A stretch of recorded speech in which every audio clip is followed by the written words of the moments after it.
क्या गलती तो यहाँ तक उठ के आए। वाह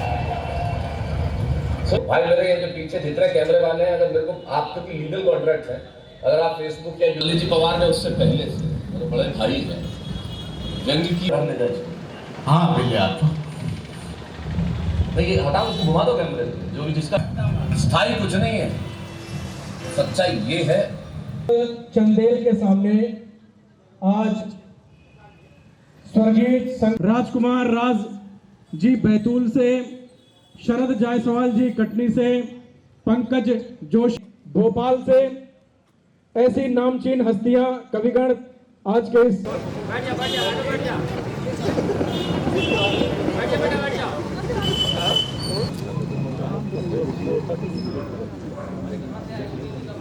लगाने को पड़ी अपना आगे उतनी आला से मैं और अच्छी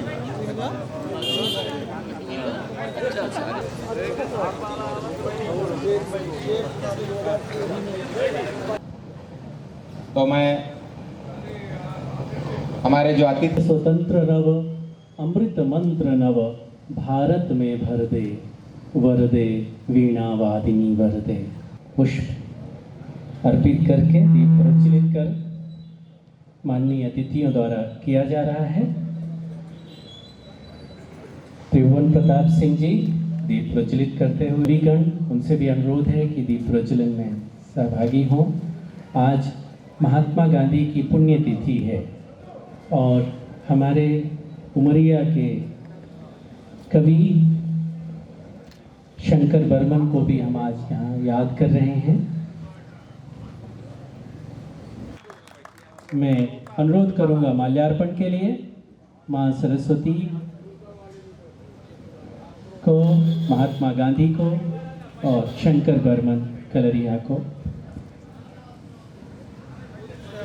माल्यार्पण कर अब सभी माननीय कवियों से और समारोह सभी आमंत्रित कविगण सबसे अनुरोध है कि मंच पर आएं। अब मैं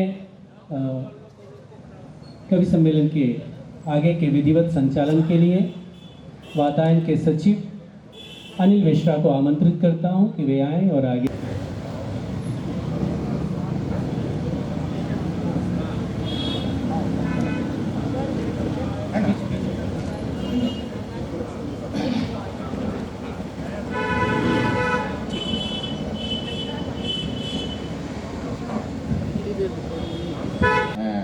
दादा जयपाल सिंह जी को मंच पर ले चलने का कष्ट करें। मध्य प्रदेश से उपस्थित हैं आदरणीय संतोष जैन जी, मैं राजकुमार महोदय से अनुरोध करूंगा उन्हें मंच पर लाने का कष्ट करें। इसके बाद हमारे बीच में मैं उन्हें लाने के लिए राजकुमार से अनुरोध करूंगा, उन्हें मंच पर लाएं। अनुरोध करूंगा उनसे सम्मान के साथ मंच पर ले आएं।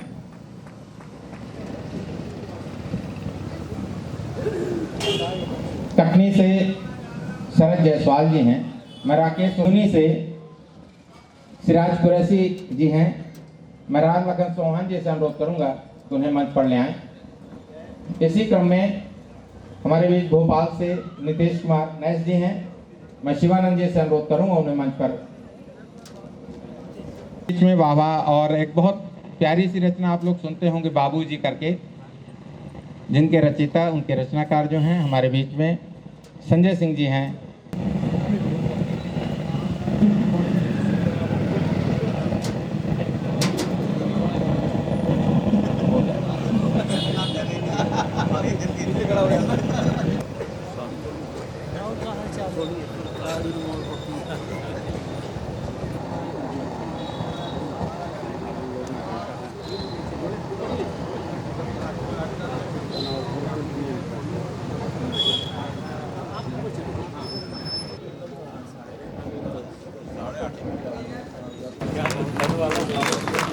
देखिएगा, इधर देखिएगा, इधर ठीक है अभी ये सब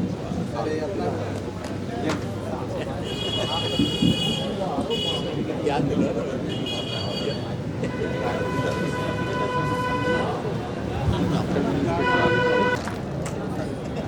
जी।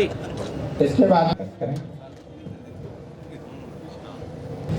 ये तरफ देखिए, मौका ये तरफ देखिए।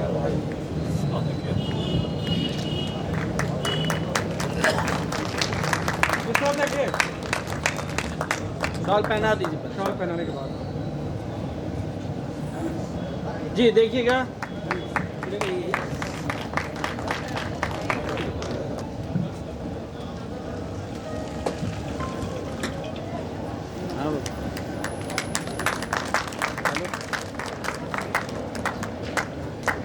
ठीक है।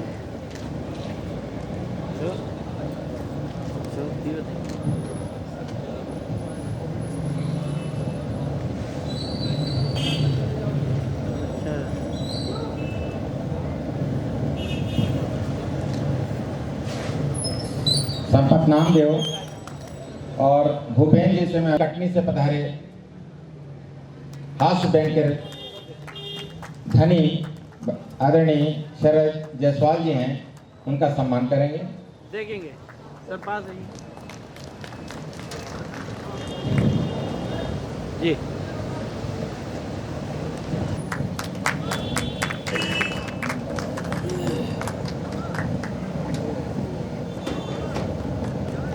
हमारे बीच में हमारे उमरिया काफी से आशुतोष राणा जी हैं और नेमा साहब हैं।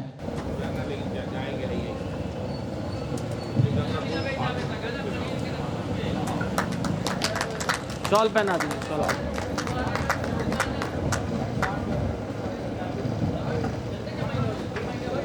सर साथ आएंगे। देखिए जी।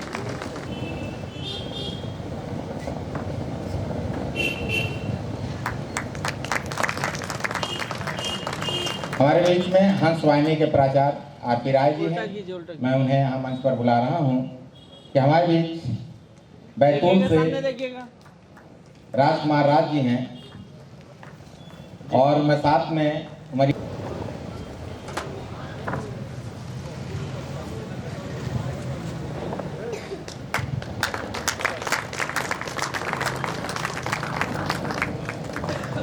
शॉल पहना दीजिए। शॉल।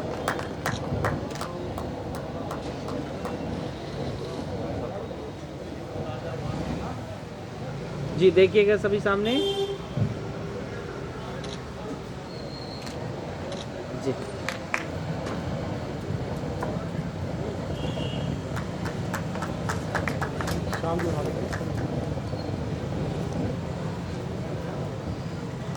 देखिएगा सामने जी जी।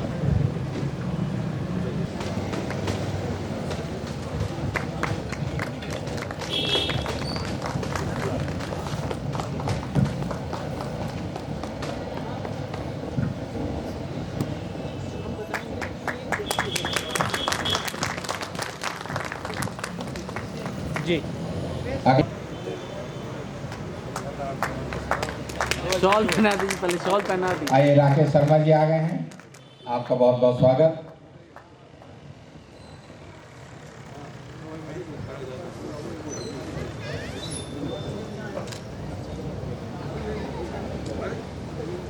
जी सामने देखेंगे, सामने देखेंगे जी। वैसे आज पूर्णिमा तो नहीं है, लेकिन मंच पे आपको पूरी पूर्णिमा नजर आ रही होगी। देख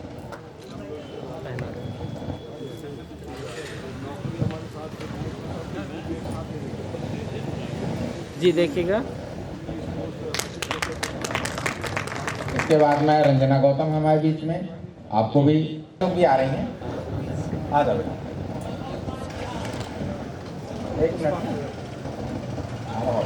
पुष्पा चलिए बेटा, पुष्पा आ जाइए। आप लोग पुष्पा आ जाओ। ये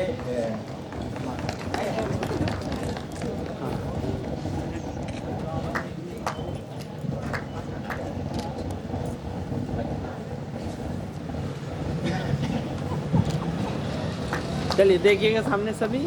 सामने देखिए, सामने देखिए।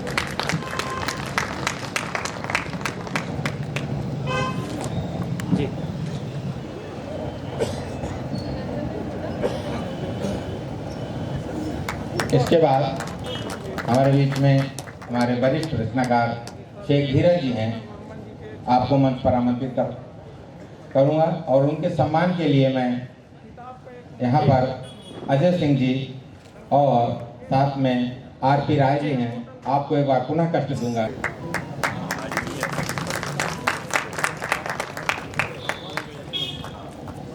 पहना दीजिए।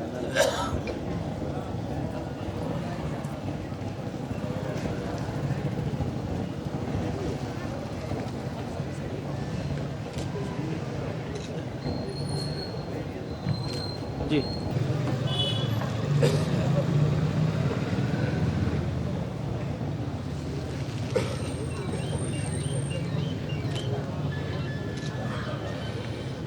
इसके बाद मैं मंच पर भूपेंद्र त्रिपाठी जी को आमंत्रित कर रहा हूं और इनके सम्मान के लिए मैं ऋषि रिछारिया जी,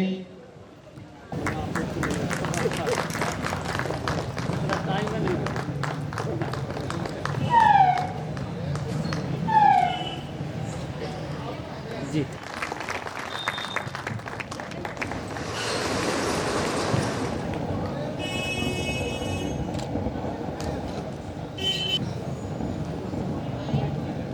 जी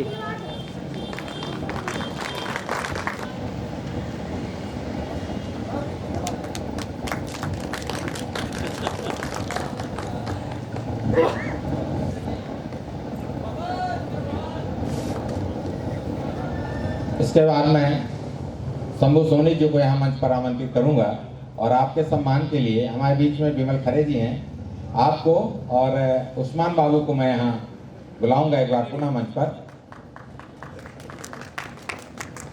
शंभू सोनी,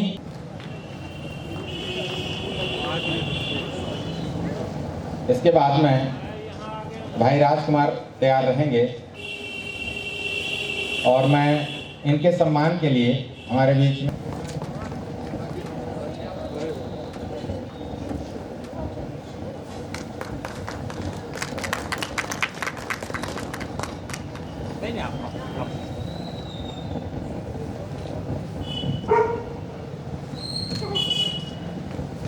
जी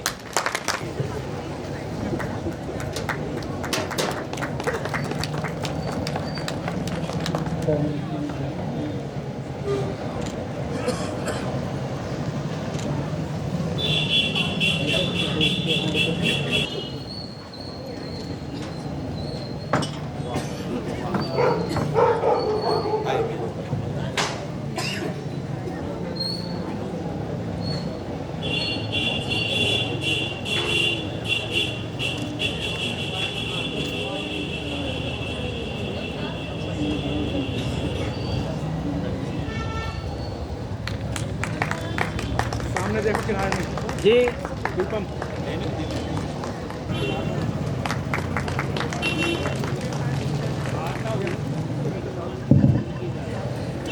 जी देखिएगा सामने।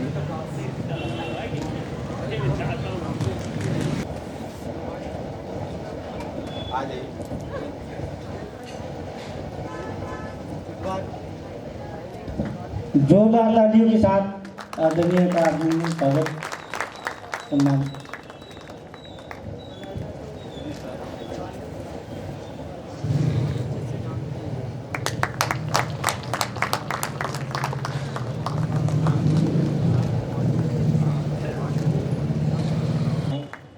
बहुत बहुत बधाई देता हूं जो उन्होंने इतना स्तुत्य कार्य किया है।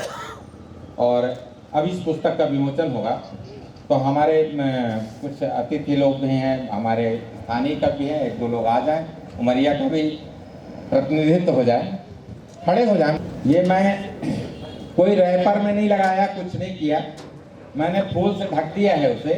ये फूल हटा देंगे तो वो उसका एक ऐसे ऐसे ऐसे ऐसे ऐसे लाओ, ऐसे ऐसे हटा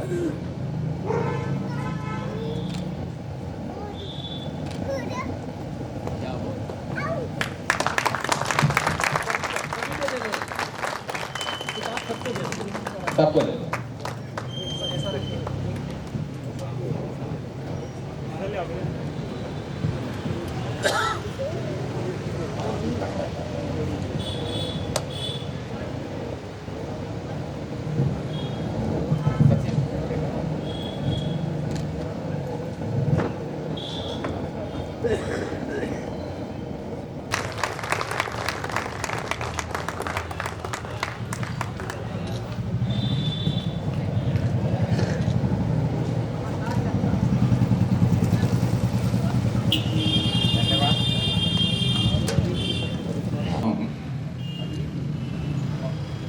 मैं नमन प्रस्तुत करता हूँ, जैसा कि आज इत्तेफाक है, बल्कि ये इत्तेफाक बड़ा मधुर है कि आज पुण्यतिथि है हमारे राष्ट्रपिता महात्मा गांधी की। उनको नमन करता हूँ। और आज हमारे बीच जो ये समारोह हो रहा है वो दरअसल वातायन सांस्कृतिक और साहित्यिक संस्था के द्वारा यहाँ के साहित्य को समर्पित एक ऐसे व्यक्ति की किताब का विमोचन हो रहा है जो कि वास्तव में सच्चा और निष्ठावान समर्पित सरस्वती पुत्र कहा जाना चाहिए मेरे ख्याल से। मैंने जब पहल राज्य इनका ये तखल्लुस कलरिहा सुना, जैसा कि आप सभी जानते हैं कि जो कोल माइंस में कोयले के अपने विभाग में काम करता है उसको सहज रूप से नाम से पुकारा जाता है कलरिया। मित्रों, कोई व्यक्ति अपना उपनाम इस तरह का रखें बड़ा अजीब लगता है। हम सभी श्रद्धालु हैं, आस्थावान हैं, लेकिन एक प्रश्न मैं पूछता हूं, कितने लोगों ने अपने बेटी का नाम सीता रखा? बताइए। कितने लोग अपने पुत्र का नाम राम रखते हैं? इन्होंने जिस वातावरण में रहे हो उसमें वो नहीं देखा कि इसका अर्थ क्या निकलेगा, मुझे कैसे आंका जाएगा, लेकिन उसके बावजूद इन्होंने अपना नाम कलरिहा रखा। मैं उन्हें नमन करता हूं और मैं चाहता हूं कि इस बात पर आप तालियां बजाएं। इतना ही नहीं मित्रों, इतना ही नहीं, उन्होंने जो इसके पहले 2 पुस्तकें लिखी आप अच्छी तरह जानते हैं। उसमें से एक पुस्तक का नाम कोयला सुंदरी है। ओ माय गॉड, कोई कोयला को सुंदरी कहे, ये कैसा अजीब लगता है। लेकिन वास्तव में कोयला सुंदरी से कोई कम नहीं, बल्कि हमारे पास वो नज़र चाहिए और नज़र उनके पास में थी। अब थोड़ा सा एक दृश्य देखिए। मैं मंच से भी निवेदन करता हूं कि मेरी बात पर वो आए। एक मान लो, कल्पना करें आप कि 3 व्यक्ति खड़े हैं। एक तरफ खड़े हैं महाप्राण निराला जी, एक तरफ खड़े हैं बाबा नागार्जुन, और उसके बीच में खड़े हैं परम आदरणीय स्वर्गीय शंकर प्रसाद बर्मन कलरिया। ये चित्र पूरा बन जाता है, ये चित्र पूरा बन जाता है।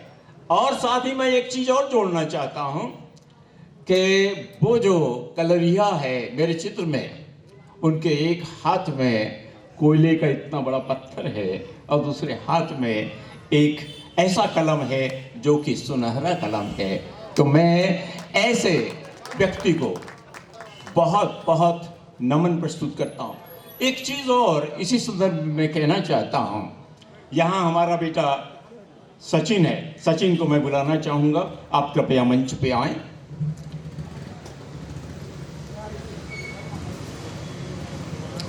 अपने पिता के तीसरे संग्रह के विमोचन को इतनी श्रद्धा से निभाया। मैं इनको बहुत बहुत अपना स्नेह देता हूं, आशीष देता हूं, और ये प्रेरणास्पद है दूसरे लोगों के लिए। ठीक है बेटा, ओके। मैं आपकी मम्मी को भी नमन करता हूं, लेकिन साथ ही एक चीज और कहना चाहता हूं। हमारी ये जो वातायन संस्था है, इस डूबे हुए लोग हैं, लेकिन मित्रों, अगर अछांदस कविता में ऐसा कुछ नहीं हुआ होता तो ये आज तक जिंदा कैसी रहती है, पहली बात। दूसरी बात, अगर अछांदस कविताओं में ओज नहीं होता, जिजीविषा नहीं होती, जीवट नहीं होती, तो हम आज भी निराला की कुकुरमुत्ता क्यों पढ़ते हैं? आज भी हम निराला की वह पत्थर तोड़ती वाली कविता क्यों पढ़ते हैं? मतलब साफ है कि इन कविताओं में बहुत कुछ है और होता है, लेकिन मेरी जो अवधारणा है वो ये कि अगर इन कविताओं में भाषा का चयन ठीक ढंग से हो, अगर इन कविताओं में केवल शब्दों का उठापटक करके गद्य को पद्य बनाने की चाहत ना हो, सरलीकरण ना हो, और भाषागत के साथ में अगर इसमें लालित्य हो, अगर इसमें लयबद्धता हो, तो निश्चित रूप से ये ग्राही कविता है और इसका स्वागत किया जाना चाहिए। मैं इसका स्वागत करता हूं। मैं चाहता हूं कि तालियां बजाकर इस किताब का आप स्वागत करें। लेकिन इन कविताओं से गुजरते वक्त हमें ये महसूस होता है जैसे हम किसी औद्योगिक नगरी में आके खड़े हो गए हैं, जहां पर एक आम आदमी का संतराश है, श्रम है तो शोषण भी है, बड़ा व्यक्ति है तो छोटा व्यक्ति भी है। तो कहने का मतलब ये है कि इसमें बहुत बड़ा परिदृश्य इन्होंने खींचा है। अब आइए, सबसे पहली बात तो हमें इसके टाइटल पे जाते हैं, नो वैकेंसी। ये देखिए, ये आम आदमी को दर्द का द्योतक है। ये बड़े लोगों के लिए नो वैकेंसी नहीं रहती है।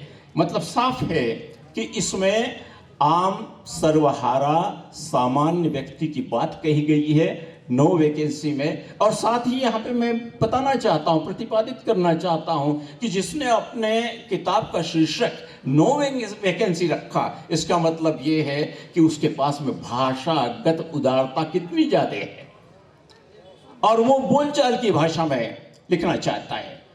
आम आदमी का दर्द है उसके पास में, तो इतनी बढ़िया बढ़िया चीजें इसके साथ में है। और मैं ये बताना चाहता हूँ, थोड़ा सा टूटता है दिल तो बनती है कविता। आगे हम इनके संदर्भ में अगर जाते हैं कि हम देखें कि भाई ये कैसी कैसी कविताएं लिखते हैं, आप इसको देख के सहज समझ जाते हैं। देखिए, नंबर नहीं नाप का, जूता पहने बाप का, नंबर नहीं नाप का, जूता पहने बाप का, गोल गोल चेहरे पर गंध भरी मिट्टी, डामर से लथपथ गरम गरम मिट्टी। क्या बढ़िया चीज है, डामर से लथपथ गरम गरम मिट्टी।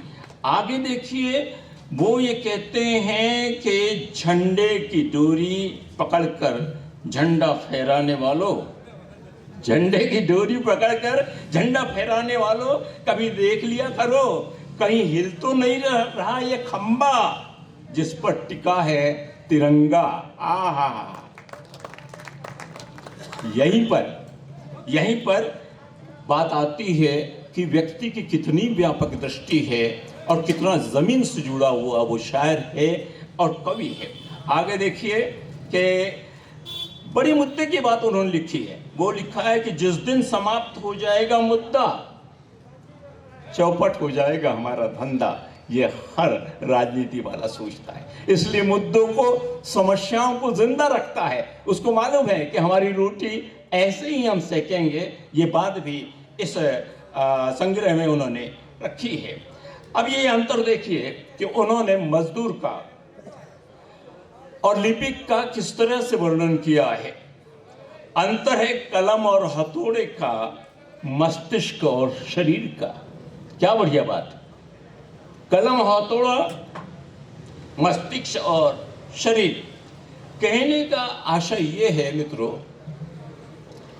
कि उन्होंने जीवन की विसंगत गतियों को आग्रह है कि इस पुस्तक की प्रतियां आप जरूर लें, उसको पढ़ें और इस तरह से आप सच्ची श्रद्धांजलि देंगे हमारे इस इन शख्स स्वर्गीय शंकर प्रसाद बर्मन कलरिया। तो इतना प्यारा मुखपृष्ठ इसका है, इतना प्यारा इसका प्रिंटिंग है और इतनी प्यारी आज हम यहाँ पर विमोचन कार्यक्रम में उपस्थित हैं। मैं यहाँ उपस्थित प्रत्येक व्यक्ति की भावनाओं को नमस्कार करता हूँ, नमन करता हूँ और फिर एक बार कलर लेना चाहें शहर से यहाँ से ले सकते हैं।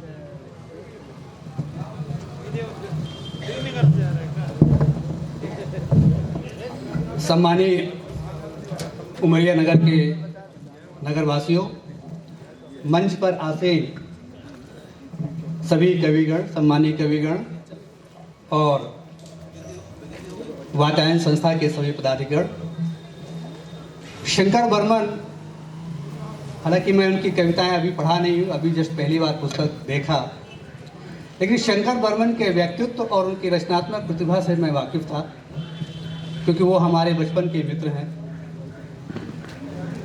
और अगर उनकी कविताओं को, सर्वांगीण कविताओं को यदि आप देखें, पढ़ें, समझने का प्रयास करें, तो शंकर बर्मन के भीतर जो हलचल थी, वो हलचल एक आम नवयुवक की हलचल थी।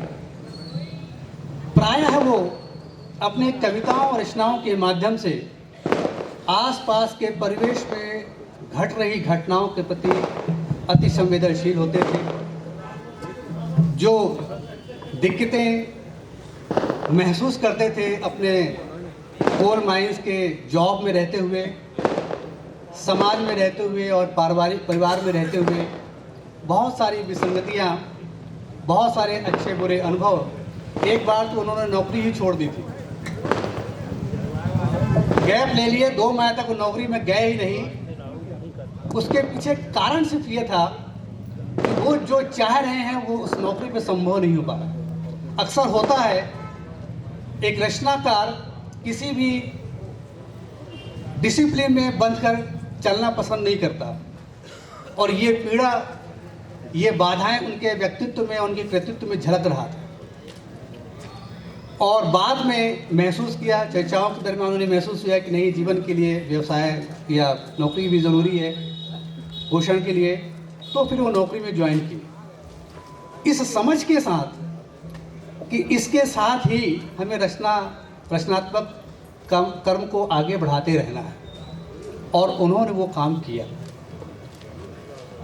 कोई भी कविता अच्छी या बुरी नहीं होती, कभी भी कविताओं का मूल्यांकन अच्छे और बुरे के अर्थ में नहीं किया जाता है, न करना चाहिए। कविताओं का मूल्यांकन हमेशा समाज में या व्यक्ति में या परिवार में या लोगों में कितना प्रभाव डालता है, इसके आधार पर मूल्यांकन होता है, यानी कि मूल्यों का मूल्यांकन होता है। कविताएं कभी कोई तथ्य व्यक्त नहीं करती हैं, मूल्यों को व्यक्त करती हैं।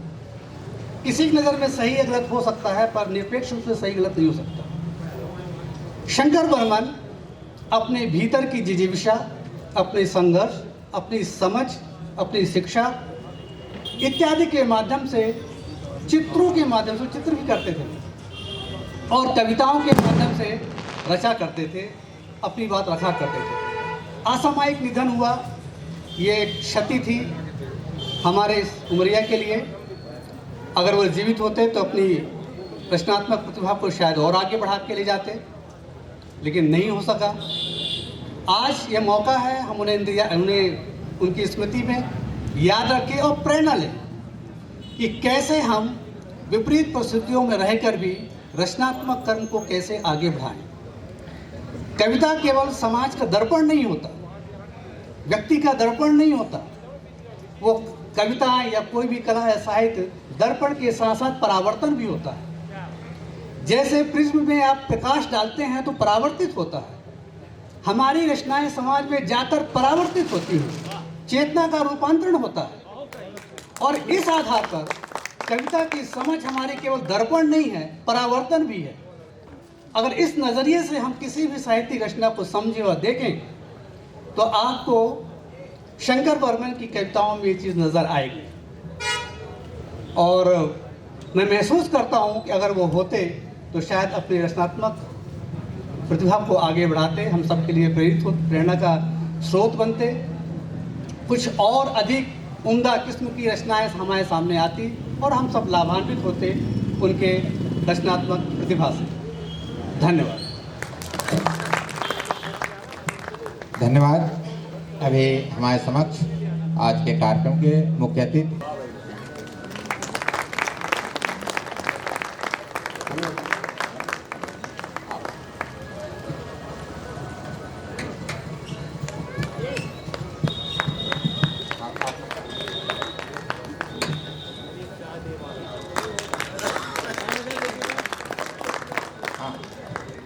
ये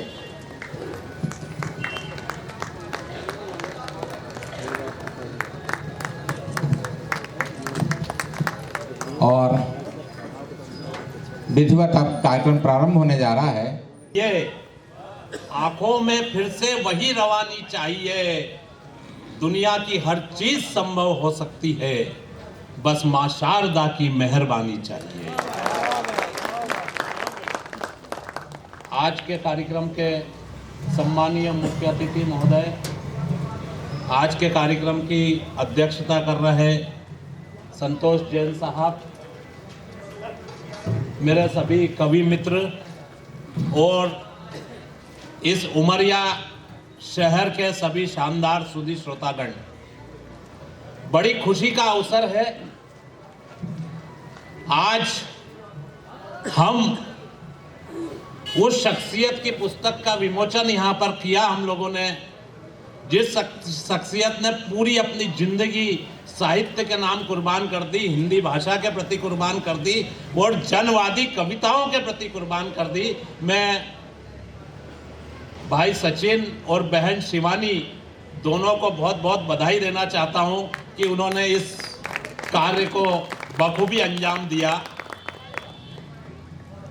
ये पुस्तक मित्रों में वहां देख रहा था और अभी देखते देखते लगभग 10-12 कविताएं इसकी पढ़ गया और पढ़ क्या गया, ऐसा लग रहा था कि जैसे मुझे भूख लग रही है और मुझे भोजन मिल रहा है और इतना अच्छा भोजन मिल रहा है कि मैं इसे ग्रहण करता जाऊं। और इतना मजा आ रहा था, इतना मजा आ रहा था, क्योंकि इस पुस्तक में जीवन के हर पहलू के ऊपर लिखा हुआ है। इस पुस्तक में तिरंगे के ऊपर लिखा हुआ है और तिरंगे को जिस खंबे से बांधा जाता है उस खंबे के बारे में लिखा हुआ है। इस पुस्तक में रोटी के बारे में लिखा हुआ है। इस पुस्तक में शराब के बारे में लिखा हुआ है। इस पुस्तक में विज्ञापन कैसे होते हैं ये लिखा गया। और अभी जैन साहब ने, हाँ मिश्रा जी थोड़ा सा मैं थोड़ी सी गंभीरता चाहूँ। इस पुस्तक में वो सब बातें अभी जैन साहब ने जो कही थी कि इस पुस्तक को पढ़ो तो ऐसा लगता है कि हम जैसे औद्योगिक क्षेत्र के बीच में से गुजर रहे हो। और इस पुस्तक को मैंने पढ़ा तो मुझे एक पुरानी फिल्म याद आ गई, अमिताभ बच्चन की काला पत्थर। उसमें जिस तरह से डायरेक्टर ने उसको दर्शाया था वो सब वर्णन मुझे इस पुस्तक में मिला। और औद्योगिक क्षेत्र के इस पुस्तक में इस बात के ऊपर भी जोर दिया गया है कि औद्योगिक क्षेत्र में, औद्योगिक नगरी में विकास कैसा होना चाहिए। और यह भी बताया गया है कि विकास कोई कपोल कल्पित कल्पना नहीं है। विकास जो है इस भौतिक जगत की वास्तविकता है। और विकास इस बात से नहीं होता कि हम आसमान में पक्षियों की तरह उड़ना सीख जाएं। विकास इस बात से भी नहीं होता कि हम समुद्र में मछलियों की तरह तैरना सीख जाएं, बल्कि विकास इस बात से होता है कि हम धरती पर इंसानों की तरह चलना सीखें। सदन की ओर से निवेदन करूंगा कि उनके सम्मान में तालियां बजाएं। फूलों के संग, आप एक बात याद रखना शिवानी हमेशा, कि फूलों के संग जैसे लताएं रहती है, बंद कमरे में भी हवाएं रहती है और वो साथ रहे हमारे, इनकी दुआएं रहती है। और इन दोनों बच्चों की तरफ से 4 पंक्तियां मैं उनको कहना चाहूंगा कि लौट कर दोबारा जो घर नहीं आते, लौट कर दोबारा जो घर नहीं आते, वो रहनुमा, वो रह गुजर नहीं आते। हाँ उनका ख्वाब की बुलंदियों पर पहुंचूं मैं, हाँ उनका ख्वाब की बुलंदियों पर पहुंचूं मैं, पर जिनको दिखाना था वो कहीं नजर नहीं आते, कहीं नजर नहीं आते। मैं एक बार और आश्वस्त करता हूँ शिवानी, और भले ही छोटा कार्यक्रम हो बड़ा कार्यक्रम हो, हर वर्ष उनकी स्मृति में ये कार्यक्रम यहाँ पर होना चाहिए, उनका नाम जिंदा रहना चाहिए, यही मेरा आपसे निवेदन है। और मित्रों, कवि सम्मेलन की बात है, कवि सम्मेलन का संचालन मुझे सौंपा गया है। वो कुछ लोग क्या है कि वहाँ खड़े हैं, कुछ आ गए हैं, कुछ कुर्सियाँ खाली है, कुछ वहाँ दूर खड़े खड़े सोच रहे हैं कि यार क्या पता मामला जमेगा कि नहीं जमेगा, देखते हैं, जमेगा तो ठीक है, नहीं तो यहीं पीछे के पीछे ही सटक लेंगे। भाई साहब, मैं आपको विश्वास दिलाता हूँ, गारंटी देता हूँ कि मामला जमेगा, पूरी तरह जमेगा, पूरी रात तक जमेगा। और अगर ये मामला नहीं जमा तो ये पंकज जोशी यहीं पे गर्दन कटवा देगा, ये शरद जायसवाल जी।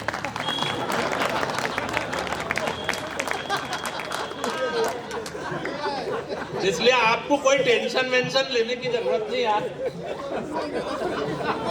कोई टेंशन वेंशन लेने की जरूरत नहीं। और आप ये मत सोचो कि मैं ये ड्रेस पहन के पीले कलर की और ये जैकेट पहन के आ गया तो यहाँ कोई ज्ञान व्यान की बात करूंगा।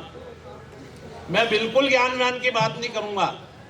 और मैं एक बात बता दूं, मैं अपनी कविताओं को लिखने में भी कोई ज्ञान व्यान नहीं लगाता। आप लोगों को भी मेरी कविताएं सुनने के लिए ज्ञानवान लगाने की जरूरत नहीं, क्योंकि जो चीज मैंने लिखने में नहीं लगाई तो फिर आप सुनने में क्यों लगाओ। और ऐसा नहीं है कि मेरे पास ज्ञान नहीं है, मेरे अंदर ज्ञान का अथाह भंडार बड़ा पड़ा है, इतना भंडार बड़ा पड़ा है, इतना भंडार बड़ा पड़ा है, अथाह ज्ञान का भंडार बड़ा पड़ा है। पर भाई साहब सिराज भाई, बात यह है कि आजकल क्या है कि ज्ञान की बात करने का जमाना नहीं। ज्यादा ज्ञान की बात करो तो पुलिस बाबा समझ के पकड़ के ले जाती है। पहले मम्मी डांटती थी, बेटा चुप हो जा, नहीं तो बाबा पकड़ के ले जाएगा। आज स्थिति ये है कि बाबा को पुलिस पकड़ के ले जाएगी। और देश के अंदर दो ही चीज चल रही है आजकल, एक तो बेबी और एक बाबा। अब बेबी का क्या है, बेबी को बेस पसंद है, ये जानते हैं भाई साहब। बेबी को बेस पसंद है और बाबा को कैश पसंद है। बेबी को बेस पसंद है, बाबा को कैश पसंद है, किसी को भाजपा पसंद है, किसी को कांग्रेस पसंद है, पर हमको तो अपना भारत देश पसंद है, हमको तो अपना भारत देश पसंद है, हमको तो अपना भारत देश पसंद है।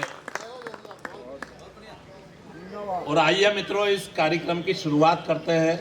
और जैसा कि आप लोग जानते हैं, कवि सम्मेलन की शुरुआत होती है, कोई भी साहित्यिक आयोजन की शुरुआत होती है तो हम माँ सरस्वती का आशीर्वाद लेते हैं, माँ सरस्वती से अनुमति लेते हैं। तो माँ सरस्वती से आशीर्वाद लेने के लिए, माँ सरस्वती की अनुमति लेने के लिए, माँ सरस्वती की एक वरद पुत्री जो आप ही के शहर में निवास करती है, नाम होता है उनका रंजना गौतम। रंजना गौतम जी को यहाँ आगाज कर रहा हूँ। वो माँ सरस्वती की वंदना के साथ, माँ सरस्वती के आह्वान के साथ आज के कार्यक्रम की शुरुआत।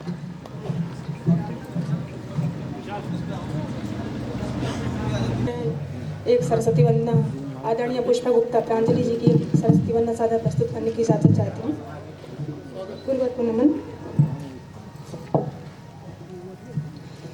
गा मा पा नी धा पा मा पा गा मा गा, गा मा पा नी सा पा नी धा पा सा पा नी धा पा मा पा गा मा गा रे सा नी सा।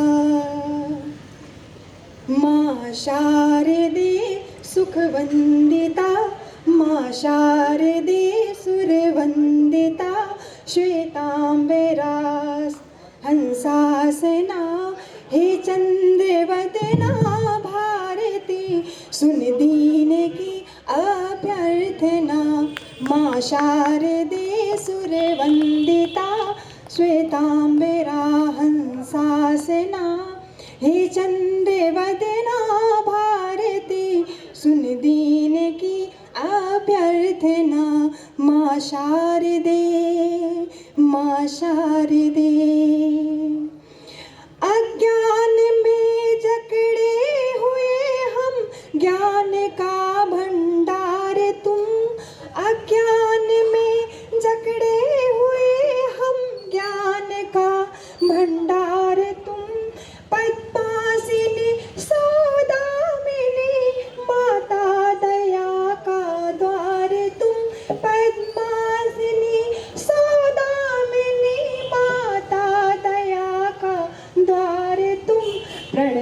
जाते पद पंकज परा स्वीकार लो मम अर्चना बहुत बढ़िया।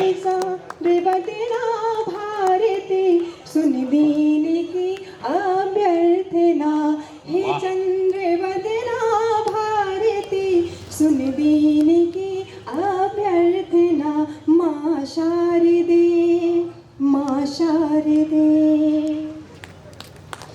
वागेश्वरी वाकेश्वरी संधेश्वरी उपकार कर वागेश्वरी वाकेश्वरी संधेश्वरी उपकार कर हम आ गए तेरी शरण विश्व जगत से हार कर देकर सहारा भगवती भर दो हृदय नव चेतना देकर सहारा भगवती भर दो हृदय नव चेतना हे चंद्र वदना भारती कर दो दया माँ भारती हे चंद्र वदना भारती सुन दीन की अभ्यर्थना माँ शारदे माँ शारदे माँ शारदे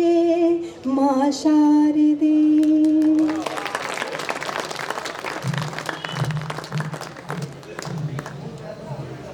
बड़ी बात है। और सुर में इसलिए पड़ी कि इनके पास गला है और हमारे पास गली है।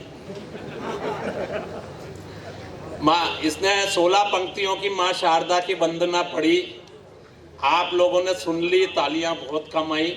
मैं 2 पंक्तियों की माँ की वंदना पढ़ देता हूँ कि शेर पे सवारी करके, शेर पे सवारी करके आजा शेरा वालियां और भ्रष्ट भ्रष्ट नेताओं को खाजा शेरा वालियां।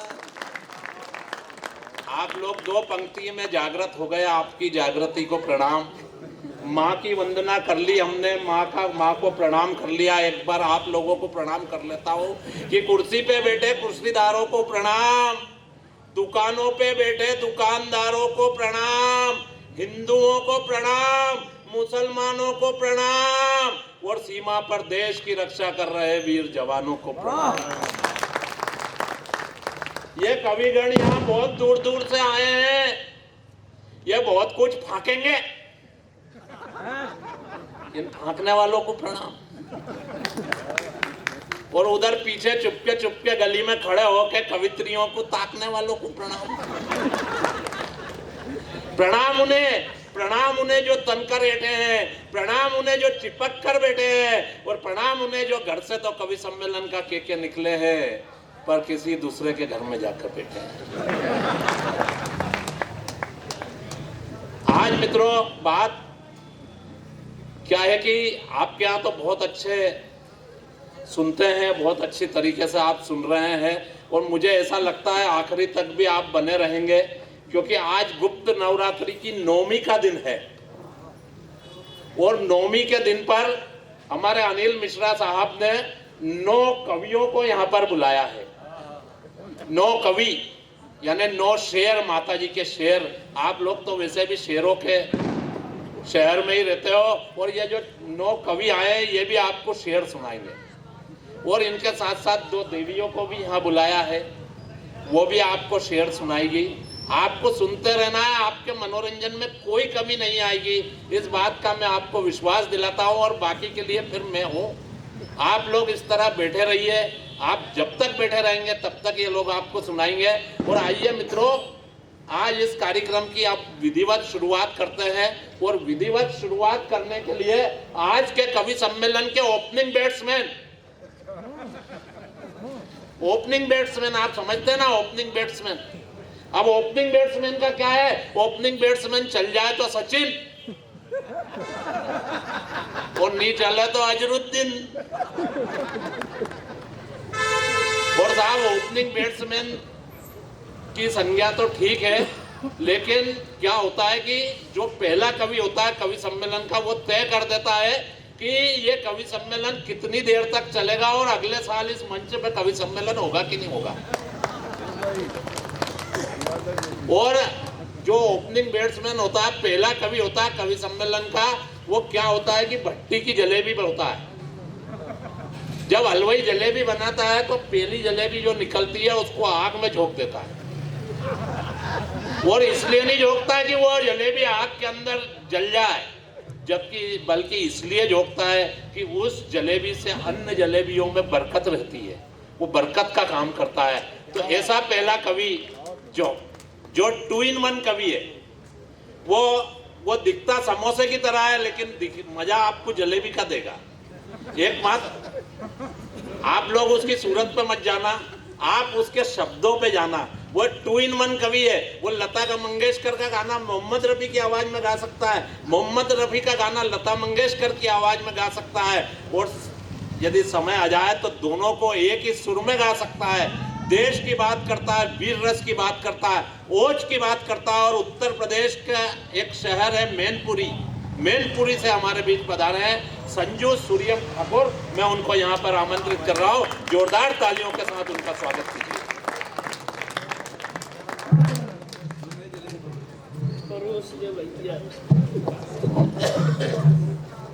अच्छा सा लग रहा है।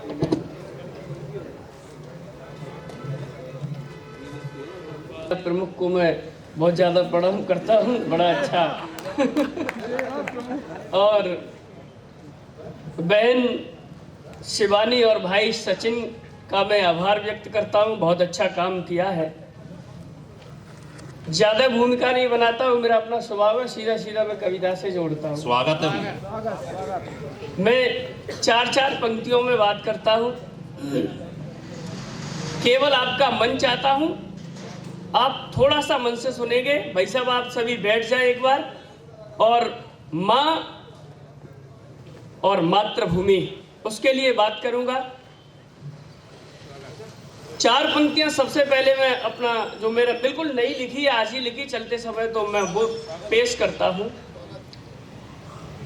कहाँ से राम लाओगे, कहाँ से राम लाओगे समंदर पुल बनाने को। वाह। कहाँ से राम लाओगे समंदर पुल बनाने को, कहाँ से श्याम लाओगे मधुर बंसी बजाने को। जो लोग टिप्पणियां करते हैं उनके लिए मैं ये कहना चाहता हूँ, कहाँ से श्याम लाओगे मधुर बंसी बजाने को। यहाँ झांसी की रानी है, यहाँ पन्ना बझलकारी। जनेगा कौन हारी को वतन पर सिर कटाने को, जनेगा कौन हारी को वतन पर सिर कटाने को। ये वो हिंदुस्तान है जहां मोहब्बत और देश के लिए शीश, स्वयं का शीश काटना ये बड़ी बात है। मैं 4 पंक्तियों से फिर बात करता हूँ, 4 पंक्तियां निवेदित करता हूँ। एक वंदना के रूप में ले लीजिएगा देशभक्ति की 4 पंक्तियां कि प्राण तक विस्तार है, आनंद है, अभिमान है, श्रेष्ठतम संसार है, प्रतिमान है, सम्मान है। क्या कहें इस देश से, ऐसी जुड़ी है आत्मा, देश पूजा प्रार्थना है, देशी भगवान है। मैं 4 पंक्तियां फिर अपनी मातृभूमि के लिए पढ़ना चाहता हूं। 4 पंक्तियों से बात करता हूं कि सफलता के सभी सूचक तुम्हारे धाम आएंगे, लुटेगी द्रौपदी जब भी बचाने शाम आएंगे। बसे हैं देश के कड़कड़ों में सीताराम जी मेरे, बसे हैं देश के कड़कड़ में सीताराम जी मेरे।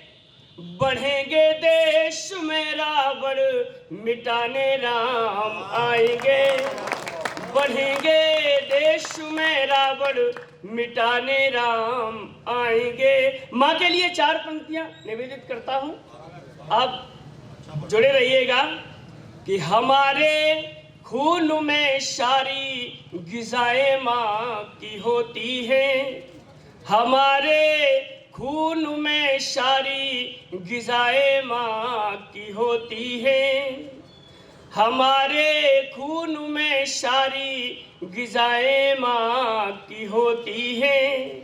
खुदा के बाद तो सब ही अताएं माँ की होती हैं। वही रहमत बरसती है जहाँ माँ की इताअत है, बलाएं भाग जाती जब दुआएं माँ की होती है, बलाएं भाग जाती जब दुआएं माँ की होती हैं। ये देखिए, मैं चार पंक्तियों से फिर आपको जोड़ने की कोशिश करता हूँ। मातृभूमि के लिए 4 पंक्तियां फिर निवेदित करता हूँ दादा। स्वागत है भैया। न अमेरिका नहीं लंका, न पाकिस्तान की मिट्टी, न अफ्रीका नहीं लंदन, न तो जापान की मिट्टी। जहाँ के राम, जहाँ के श्याम, जहाँ शंकर, जहाँ गंगा, हमें है जान से प्यारी ये हिंदुस्तान की मिट्टी। हमें है जान से प्यारी ये हिंदुस्तान की मिट्टी। और 4 पंक्तियां ऐसी देवी के लिए पढ़ता हूँ कि गमों की थाप पर नाची, गमों की थाप पर गाई, लगी थी लो कन्हैया से महल सब छोड़ कर धाई।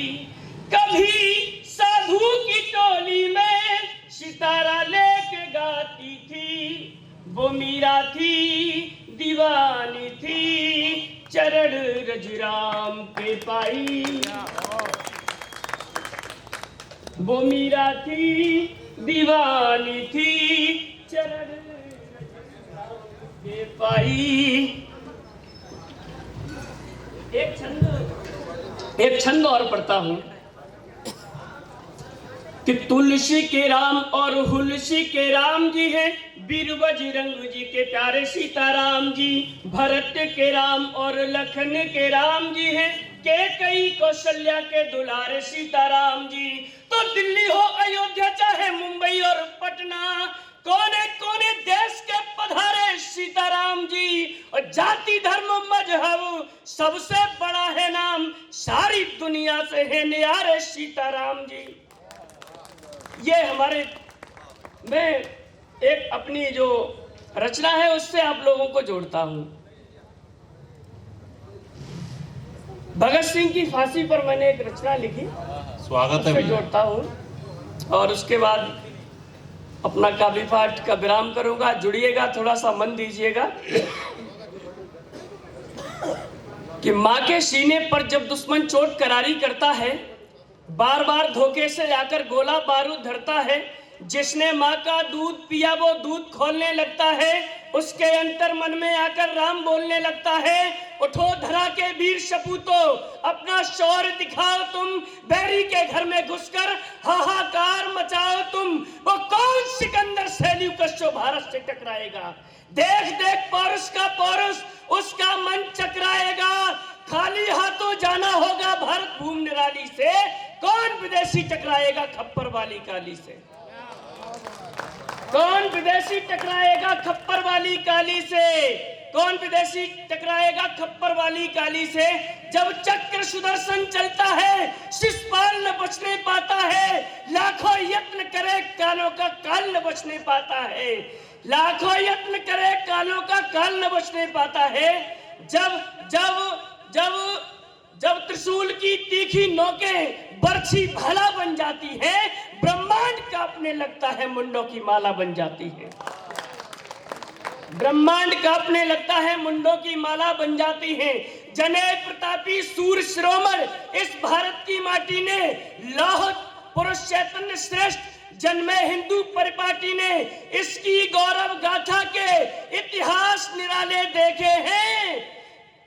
इसकी गौरव गाथा के इतिहास निराले देखे हैं। और राणा के चलते भाले देखे हैं। देश सुरक्षा हेतु चलते राणा के भाले देखे हैं। जब जब जब जब चूड़ी वाले हाथों में तलवार थाम ली जाती है, जब चूड़ी वाले हाथों में तलवार थाम ली जाती है, झांसी वाली रानियां चेन्नम्मा वो कहलाती है। पद्मावती जौहर के किस्से इतिहास सदा दोहराता है, और शेखर वाली गोली से क्या कोई गोरा बच पाता है? शेखर वाली गोली से क्या कोई गोरा बच पाता है? माटी माटी केवल माटी, कैसे कह दूं इस माटी को, गंगा यमुना उच्च हिमालय फैली इसकी घाटी को।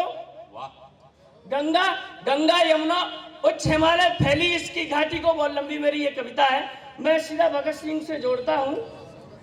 स्वागत कि जलियांवाला कांड हृदय पर चोट करारी छोड़ गया, जलियांवाला कांड हृदय पर चोट करारी छोड़ गया, आजादी के हवन यज्ञ में भगत सिंह को जोड़ गया, आजादी के हवन यज्ञ में भगत सिंह को जोड़ गया। प्रतिशोध की एक ज्वाला उनके मन में फूटी थी, नौजवान भारत की सेना अंग्रेजों पे टूटी थी। कच्ची उम्र किंतु लोही मजबूत इरादा साथ लिया, कसम उठाई आजादी की फिर हाथों में हाथ लिया।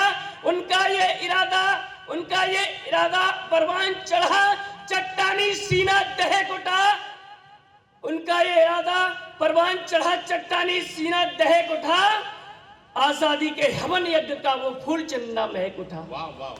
आजादी के हवन यज्ञ का वो फूल चंदा महक उठा। गोली एक निशाने पर जब भगत सिंह ने छोड़ी थी, सैंडर्स जगह पर ढेर हुआ, अंग्रेजों की चुप्पी तोड़ी थी। सैंडर्स जगह पर ढेर हुआ, अंग्रेजों की चुप्पी तोड़ी थी। असेंबली में बम फेंकना ये तो काम निराला था, पूरा भारत जाग उठे बम्बों का मात्र हवाला था। वाह वाह वाह वाह। पूरा भारत जाग उठे बम्बों का मात्र हवाला था। असेंबली में बम फेंक कर खड़े रहे सीना ताने, भारत माता की आजादी के जय घोष किए वो दीवाने। वाह वाह। भारत माता की आजादी के जय घोष किए वो दीवाने।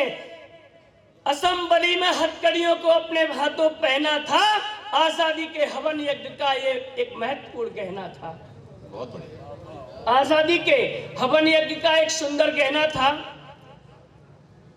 झूठे गवाह सबूतों ने जज ने फांसी को बोल दिया, झूठे गवाह सबूतों ने जज ने फांसी को बोल दिया। जब खबर सुनी थी फांसी की वे अट्टहास मुस्काए थे, जय जय भारत माता के वे गीत राष्ट्र के गाए थे। 24 मार्च सुनिश्चित था जब फांसी उनको होनी थी, क्रांतिकारियों के सम्मुख सरकार हो गई बौनी सी। वैसे व्याकुल आकुल होकर अंग्रेज हुकूमत कांप गई। 23 को ही फांसी का षड्यंत्र रचाया गोरों ने, पर्दे के पीछे का काला चेहरा दिखलाया गोरों ने। वाह। पर्दे के पीछे का काला चेहरा दिखलाया गोरों ने। ये फांसी भगत सिंह की थी, ये कड़ी एक आजादी की, ये तप्त तेज सूरज का था, ये भावर जैसे शादी की। दादा बहुत बढ़िया। ये